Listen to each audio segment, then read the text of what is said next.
Praise the Lord प्रियो। आज हम सीखेंगे प्रकाशित वाक्य उसका 8 अध्याय।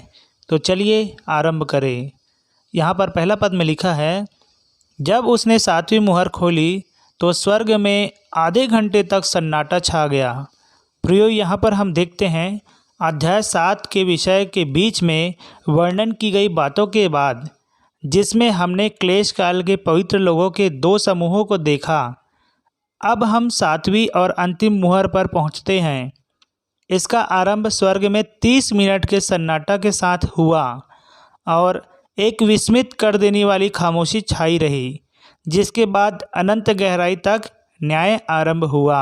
पद क्रमांक 2, तब मैंने उन 7 स्वर्गदूतों को देखा जो परमेश्वर के सामने खड़े रहते हैं और उन्हें 7 तुरहियां दी गई। प्रियो, यहाँ पर हम देखते हैं 7वीं मुहर खोले जाने पर किसी विशेष दंड का उल्लेख नहीं है। वर्णन सीधे न्याय की 7 तुरहियां की ओर बढ़ जाता है। इससे हम यह अनुमान लगा सकते हैं कि 7वीं मुहर में 7 तुरहियां समाई हुई थी। पद क्रमांक 3 और 4 हम एक साथ देखेंगे। यहाँ पर लिखा है, फिर एक और स्वर्गदूत सोने का धूपदान लिए हुए आया और वेदी के निकट खड़ा हुआ और उसको बहुत धूप दिया गया कि सब पवित्र लोगों की प्रार्थनाओं के साथ सोने की उस वेदी पर जो सिंहासन के सामने है चढ़ाए। उस धूप का धुआं पवित्र लोगों की प्रार्थनाओं सहित स्वर्गदूत के हाथ से परमेश्वर के सामने पहुंच गया। प्रियो, इस पद में जिस स्वर्गदूत का उल्लेख है उसे अक्सर यीशु मसीह समझा जाता है। पुराना नियम में उसे यहोवा का दूत कहा गया है, जिसका उदाहरण उत्पत्ति 16:13, उत्पत्ति 31:11, न्यायों 6:22, होशे की पुस्तक 12 उसका 3-4 में मिलता है। सब पवित्र लोगों की प्रार्थनाओं को उसके द्वारा पिता के पास ऊपर पहुंचाया जाता है, जिसका उदाहरण इफिसियों 2:18 में मिलता है। वह बहुत धूप लेकर प्रार्थनाओं के साथ चढ़ाए। धूप उसके व्यक्तित्व और कार्य की सुगंध को दर्शाता है। जब प्रार्थनाएं परमेश्वर तक पहुंचती है तब उनमें सिद्ध निर्बाधता और सिद्ध प्रभावशीलता होती है। इस संदर्भ में ये प्रार्थनाएं क्लेश काल के पवित्र लोगों की है, जो परमेश्वर को पुकार रहे हैं कि वे उनके शत्रुओं को दंड दे। यद्यपि यह क्रम सब प्रार्थनाओं पर लागू होता है। पद क्रमांक 5, यहाँ पर लिखा है, तब स्वर्गदूत ने धूपदान लेकर उसमें वेदी की आग भरी और पृथ्वी पर डाल दी, और गर्जन और शब्द और बिजलियाँ और भूकंप होने लगी। यहाँ पर हम देखते हैं उनकी प्रार्थनाओं के उत्तर में स्वर्गदूत ने पृथ्वी पर जलता हुआ कोयला डाल दिया, जिससे बड़े जोरों से गर्जन और शब्द और बिजलियाँ और भूकंप हुआ।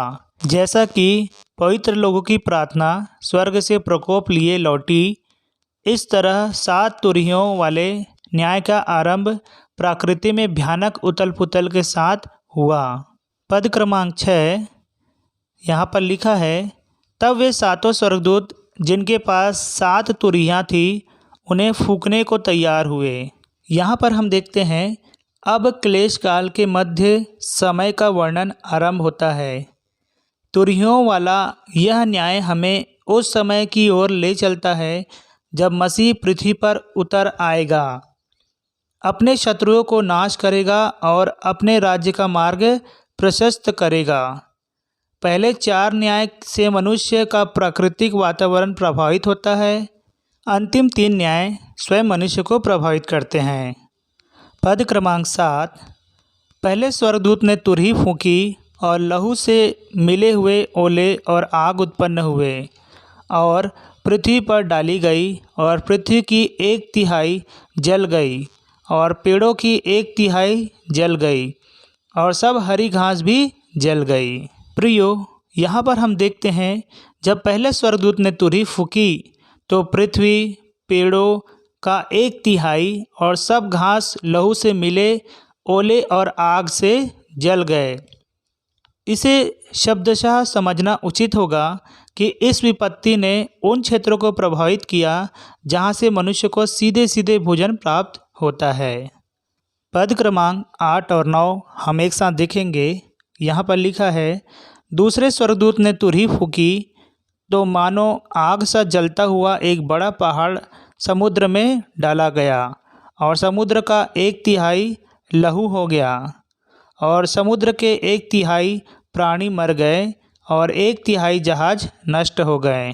प्रियो, यहाँ पर हम देखते हैं मानो आग सा जलता हुआ एक बड़ा पहाड़ समुद्र में डाला गया, जिससे कि समुद्र का 1/3 भाग लहू हो गया। 1/3 समुद्र जीवनाश हो गए और 1/3 जहाज टूट गए। इससे मनुष्य की न सिर्फ स्थानीय तौर पर होने वाली भोजन आपूर्ति कम होगी, बल्कि दूर स्थानों से भोजन प्राप्त करने के माध्यमों में भी कमी आ जाएगी।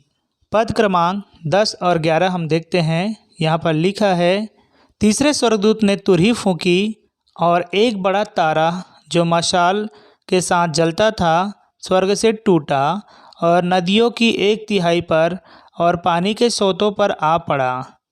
उस तारे का नाम नागदौना है और 1/3 पानी नागदौना सा कड़वा हो गया और बहुत से मनुष्य उस पानी के कड़वे हो जाने से मर गए।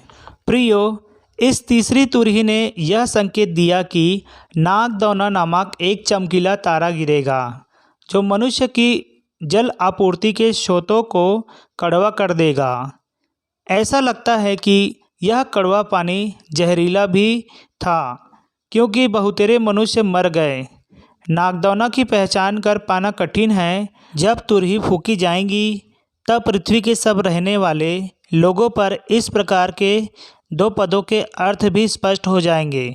भविष्यवाणी का अध्ययन करते समय यह स्मरण रखना उचित होगा कि अनेक ऐसी बात है जो तब तक स्पष्ट नहीं होगी जब तक वे वास्तव में घट नहीं जाएंगी।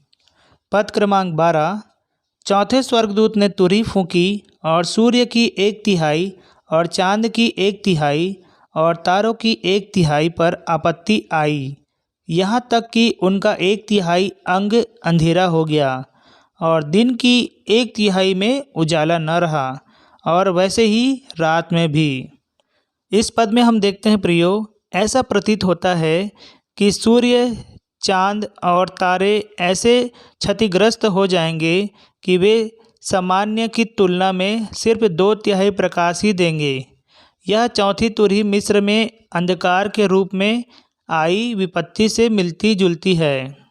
पद क्रमांक 13, यहाँ पर लिखा है, जब मैंने फिर देखा तो आकाश के बीच में एक उकाब को उड़ते और ऊंचे शब्द से यह कहते सुना, उन 3 स्वर्गदूतों की तुरही के शब्दों के कारण जिनका फूंकना अभी बाकी है, पृथ्वी के रहने वालों पर हाय हाय हाय।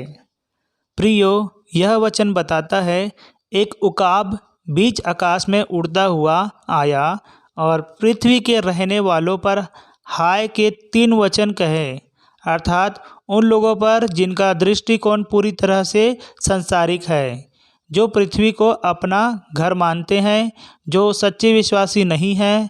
3 शेष न्याय को 3 हाय कहा जाता है, क्योंकि मनुष्यों पर इनका भीषण प्रभाव पड़ने वाला था। तो प्रियो, आज हमने अध्याय 8 समाप्त कर लिया है। कृपया आप हमारे मिनिस्ट्री के लिए प्रार्थना करते रहिए ताकि हमारा मिनिस्ट्री आगे बढ़ सके और लोगों तक परमेश्वर का वचन निरंतर पहुंचते जाए, ताकि लोग परमेश्वर के वचन का आनंद उठा सके और उद्धार पाए। आप सभी को जय मसीह की।